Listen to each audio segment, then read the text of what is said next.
What is up, bros? And in today's video, I'm going to be telling you all the things that are wrong with the 370Z. So this is my 370Z here. I've experienced pretty much everything possible and have had this car for about 2 years now. So I thought, why not for a change, teach you guys some things that I've learned that I think is wrong with the 370Z. Let's get started. First thing I'd like to talk about is look at these blind spots. You cannot see if there's a car behind right here where your pillar is. You cannot see anything. So in order for you to pass people, you've got to downshift and make sure you pass them. Also, there's a blind spot right there. You cannot see there's a car right there. So if there's like 3 lanes of traffic and there's a car right over there, you won't be able to see anything. The second thing I want to talk about is trunk space. Well, my trunk's different because, you know, race car problems. I decided to gut my trunk just to lose a little extra weight. I don't have a spare tire or anything like that, but the trunk space in this car is very minimal. You can put maybe a ginormous regular standard bag for luggage if you decided to go on a trip or anything like that, but pretty much there's really not that much space back here unless you gut the trunk like I did. The third thing I want to talk about is this dashboard. This dashboard is made out of a really horrible material. Pretty much you can really see that it's very easy to mess up. So someone decided to take my radio apart and they scratched that up pretty easily.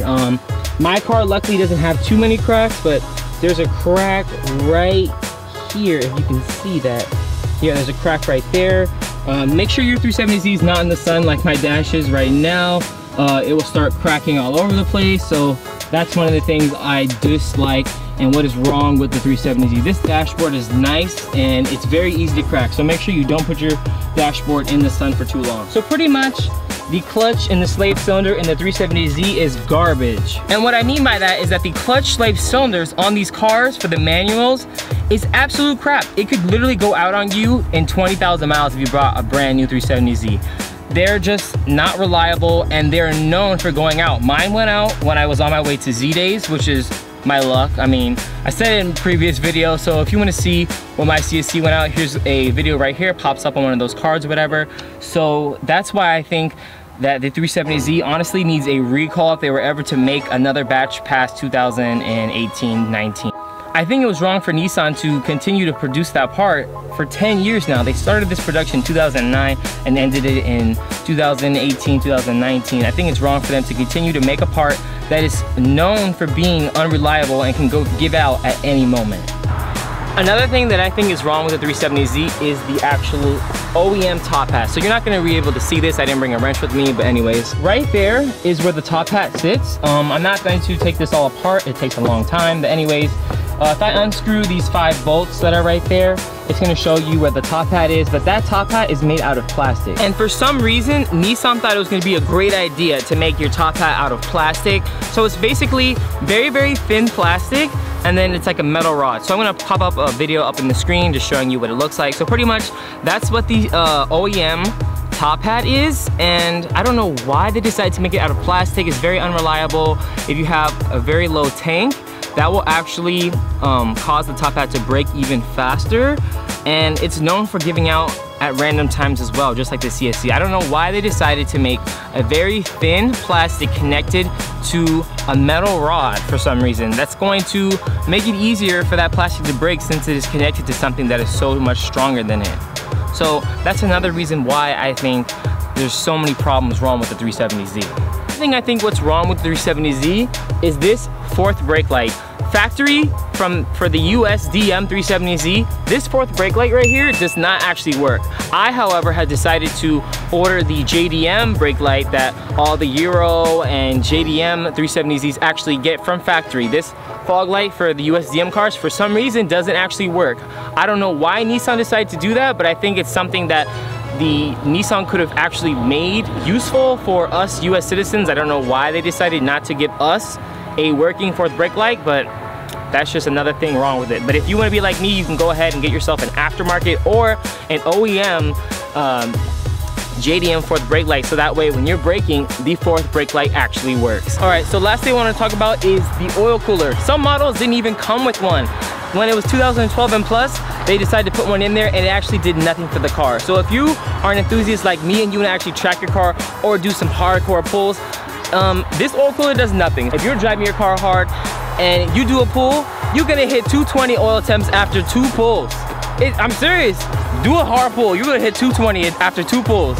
It's annoying that Nissan decided to make a little oil cooler that does absolutely nothing for us enthusiasts. They could have bumped the price up and we would have paid a little extra just to have something that actually functions. So if you want to fix that, get yourself an aftermarket one like I'm actually going to be doing, so that way I don't have to continuously stop my car and then wait for it to cool down and then beat on it. It's so annoying because after 220, once you hit like 250, your car's gonna blow up. So if I were you, if you hit 220, don't beat on your car unless you have an oil cooler or something, so that way, you know, the thermostat will kick in and then it will see how hot it's getting, and then your oil temps won't get anywhere past 220. So that's another reason that I think the 370Z has issues. Another problem with the 370Z is it barely makes any horsepower. They've made this car since 2009, like I said previously, till 2019. For some reason, they still haven't put an engine that can make more than 300 horsepower. I'm full bolt-ons NA and I make maybe 350 wheel horsepower. That is ridiculous. There are newer cars out here making 400 plus horsepower with just a tune alone. I don't know why Nissan hasn't put the VR30 from the Q50 and Q60 in this car. We've seen the SEMA project where they put a VR30 and a 370Z that has a 6-speed transmission in it. Okay, so without all of that stuff, we're gonna go and move on to what I think about the next chassis. I just want to let you guys know I have no issues with my car. I love it to death. These are just all the little things that have annoyed me while owning this car. I don't know why Nissan decided not to fix this throughout the years of making this car, like the oil cooler, for instance, the CSE and the top hat. I don't know why they, oh, and the 4th brake light. I don't know why they haven't fixed any of those problems while making this car for 10 years straight. Those are just some things that Nissan needs to improve in. And let's also talk about the Z35 that's supposed to be coming out. There are so many different rumors about what's going to actually happen for the Z35 chassis. And what I think is that Nissan needs to improve everything, like the 4th brake light, the CSE, and the top hat before they make the Z35. If they're gonna continue to have those issues in their next production model car, I think it's gonna scare away a lot of customers, because those are things that are not cheap, and if they're gonna buy a new car that's gonna cost them maybe 40,000 plus just to have a newer car, they're not gonna wanna buy it. So Nissan, if you are watching this video, I really think you guys need to improve those things before you make the Z35 chassis. Also, another thing I want to discuss with you guys is, what do you guys think? Put it in the comments below what they're gonna do on the Z35 chassis. Do you think they're gonna put the VR30 out of the Q50 and Q60 in the Z35 chassis? Or do you think that they're just gonna lowball us and not make something that's fun? I mean, in previous models of the G37 and the 370, they shared the same engine, so that's what I'm thinking they're going to be doing. I really hope that SEMA build that Nissan decided to bring is not a tease. I hope they make a 6-speed transmission on the Z35 chassis. That will make the Z35 chassis so much better. If they have a VR30 twin turbo V6 engine in this car plus a 6-speed transmission, that's going to get all the enthusiasts like me and everyone that goes to Z-Days to go ahead and buy the next Z35 chassis. So that's everything that I want to discuss and everything that I think is wrong with the 370Z. So if you like this video, please give it a fat thumbs up. And I just want to say I enjoy my car. I've had this car for 2.5 years now.